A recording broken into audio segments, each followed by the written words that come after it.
السلام علیکم و رحمت الله و برکاته. دوستان عزیز و نهایت مهربان، میخواهم که چند نکته در مورد جهاد به عرض برسانم. خداوند متعال در آیه در سوره عنکبوت فرموده است: و من جاهد فانما یجاهد لنفسه ان الله لغنی عن العالمین.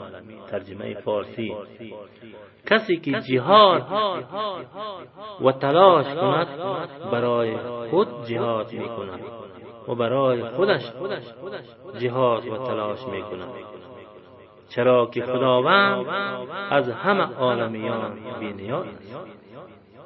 در اینجا جهاد به معنی تلاش است و کسانی که در مورد دین و دنیایشان تلاش و جد و جهد میکنند، اگرچه برای خدا تلاش میکنند، در حقیقت برای خودش و برای نفس خودشان تلاش میکنند. خداوند متعال از عالمیان بی‌نیاز است و هیچ نیازی به خدمت بندگانش ندارد. نشاط اصفهانی یک شاعری است، می‌فرماید: گر خدمتی است از تو به ما بار نعمت است، کاری نکرد بنده که گوید برایت است. انسان کاری را برای خدا انجام می‌دهد، در حقیقت برای خودش انجام می‌دهد. هیچ کاری نیست که برای خدا انجام گیرد و هیچ خدمتی نیست که برای خدا کرده شود. خداوند نیازی بر بندگانش ندارد، او ذاتی بی‌نیاز است. متاسفانه ما جهاد را به جنگ و خونریزی تعبیر و خلاصه کرده، غافل از این که یک معنی جهاد تلاش و کوشش می باشد. امروز جامعه ما دم از علم و دانش میزنید، دم از انسانیت میزنید، دم از فرهنگ و تمدن میزنید، دم از اخلاق و ادب میزنید، دم از عدالت و آزادی میزنید. ما مسلمانان ادعا داریم که ما بهترین انسان برگزیده خداوند متعال در روی زمین میباشیم، اما در عمل نیستیم و خلاف آن میباشیم و خلاف آن هستیم. پس با کدام معیار این ادعا را دارید؟ آیا ما مسلمانان رقابت بر علم و دانش با جهانیان داریم؟ آیا ما مسلمانان رقابت بر پیشرفت اقتصاد با جهانیان داریم؟ آیا ما مسلمانان رقابت بر فرهنگ و تمدن، اخلاق و ادب با جهانیان رقابت میکنیم؟ آیا ما رقابت بر عدالت و آزادی و انسانیت با جهانیان داریم؟ رقابت به بهزیستی و برای شهروندان با جهانیان رقابت میکنیم؟ اگر رقابت نداریم، چرا ادعای بهترین انسان بودن را داریم؟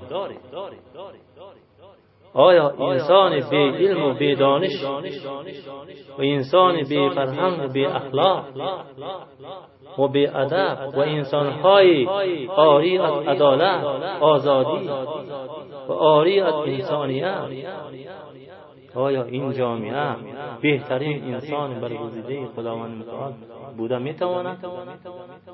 متاسفانه جواب منفی است. این جامعه نمیتواند بهترین انسان برگزیده خداوند متعال باشد. اگر ادعایی هم که دارند، ادعایشان توخاری و پوچ میباشد و توهی از حقیقت است. اما اگر شما میخواهید که یک جامعه خوب باشید و انسان برگزیده خداوند متعال باشید، باید بر روی فرهنگ خود کار کنید. بر روی فرهنگ خود کار کنید و فرهنگ خود را بالا ببرید و علم و دانش خود را بالا ببرید. رقابت علمی با جهان داشته باشید و در علم روز مسلط باشید و آگاهی از این تکنولوژی داشته باشید. رقابت به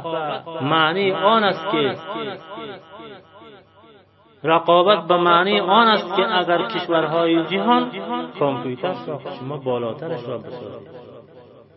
اگر کشورهای جهان یک دستگاه تکنولوژی پیشرفته که میسازد شما بالاترش را بسازید. گوشی میسازد شما بالاترش را بسازید. اگر ماشین میسازد شما بالاترش را بسازید. اگر هواپیما ساخت شما بالاترش را بسازید.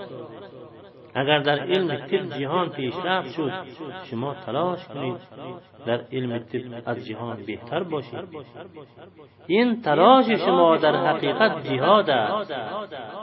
جهاد به معنی جنگ و خونریزی همیشه انسان کشتن نیست، بلکه تلاش به عرصه‌های گوناگون برای پیشرفت بشریت جهاد است. و همچنان جامعه خویش را به لطف آموزش های مفید با اخلاق و ادب تربیت کنید و انسانیت را آموزش دهید تا که یک جامعه عدالت محور و آزادمنش به بار بیارید.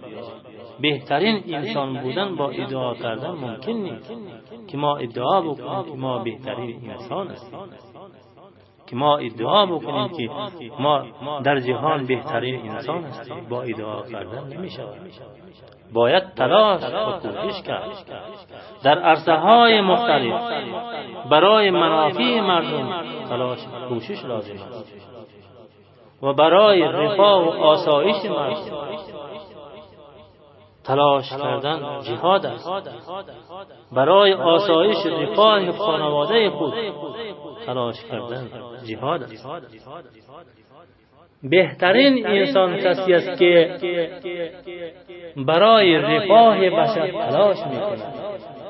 بهترین انسان کسی است که برای پیشرفت جامعه، برای بهتر زیستن در جامعه، برای برچیدن مشکلات جامعه، برای آوردن معیشت بهزیستی در جامعه مشت نمونه خروار تلاش می‌کند.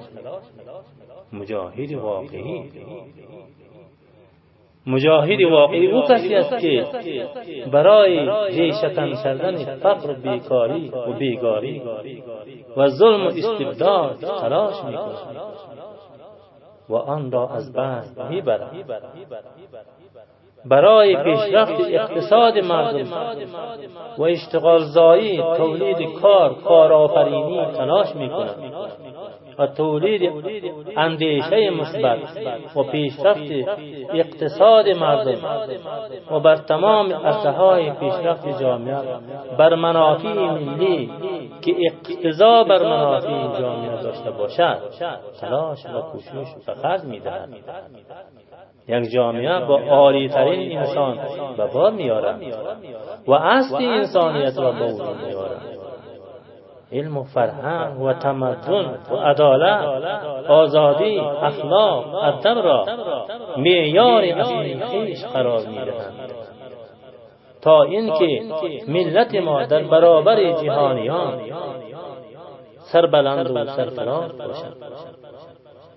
این خواست خداوند متعال از ما، این خواست خداوند متعال است. خداوند از ما خواسته است که ما بهترین باشیم. خدا از ما خواسته است که ما بهترین زندگی کنیم و همدیگر پذیر باشیم و با هم مهربان باشیم. دوستانی از این مقاله را برای شما خواندم که و آماده ساختم و خواندم. انشالله که اگر موافق بودید این را به اشتراک بگذارید و من هم به اشتراک گذاشتم، شما هم به اشتراک بگذارید. درود از توجه شما عزیزان و